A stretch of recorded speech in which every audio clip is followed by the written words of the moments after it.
फोडशीची भाजी कशी साफ करायची ते सांगते. हा एक जो मधला देठ आहे हा तो कडक असतो, तो काढायचा आहे. पण त्याच्या आधी बाजूच्या पाकळ्या एक एक करून वेगळ्या करा, कारण त्याच्यात माती असते. कारण ही पावसाळी भाजी आहे आणि ती धुताना मात्र भरपूर प्रिकॉशन घ्यावी लागते. हा देठ जर आला तर ते भाजी बरी होत नाही. म्हणून प्रत्येक पाकळी त्याची बाजूला करून ते पातेल्यात टाकून थोडा वेळ ठेवा, म्हणजे माती त्यातली निघून जाईल. नीट केल्यानंतर ही अशी धुवून गळत ठेवायची. ह्यातलं पाणी जरा गेलं पाहिजे, म्हणजे कमीत कमी अर्धा पाऊण तास तरी त्यातलं पाणी गळलं पाहिजे. मग ही बारीक चिरायची. भाजी गळल्यानंतर ही अशी बारीक चिरून घेतली. या भाजीला मी छोटे 2 कांदे घेतले. मला आवडते म्हणून जरा बारीक लसूण 3-4 पाकळ्या आणि 2 मिरच्या असं मी चिरून घेतलं. सोबत कढई ठेवली, तेल घातलं. पहिलं थोडी लसूण,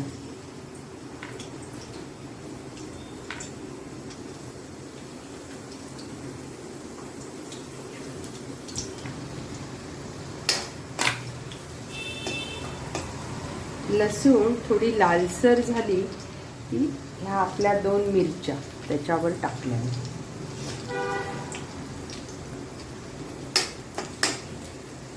आणि त्याच्यावर हा सगळा कांदा टाकला. कांदा जरा लालसर झाला की मी भाजी टाकते.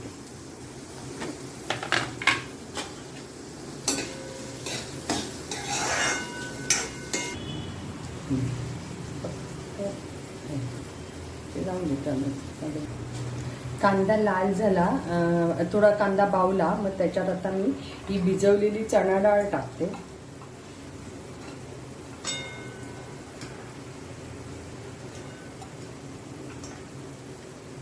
मग एक वाफ आली की त्याच्यात ही भाजी टाकणार. एक वाफ आली आणि आता मी त्याच्यात ही शिजलेली भाजी टाकते.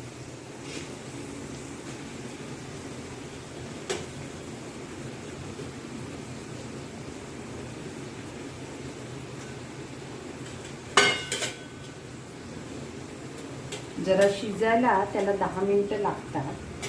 वरून थोडासा ओला नारळ टाकला की झालं.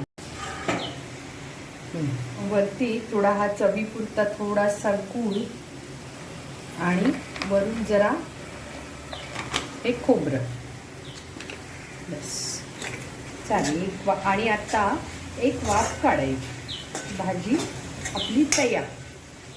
आता ही भाजी खाण्यासाठी तयार. मी एका बाउलमध्ये काढते. एका जुडीची ही एवढीच होते भाजी, पण ही भाजी गरम गरम तांदळाच्या भाकरीबरोबर अतिशय छान लागते. पावसाळ्यातल्या रानभाजीतला एक प्रकार.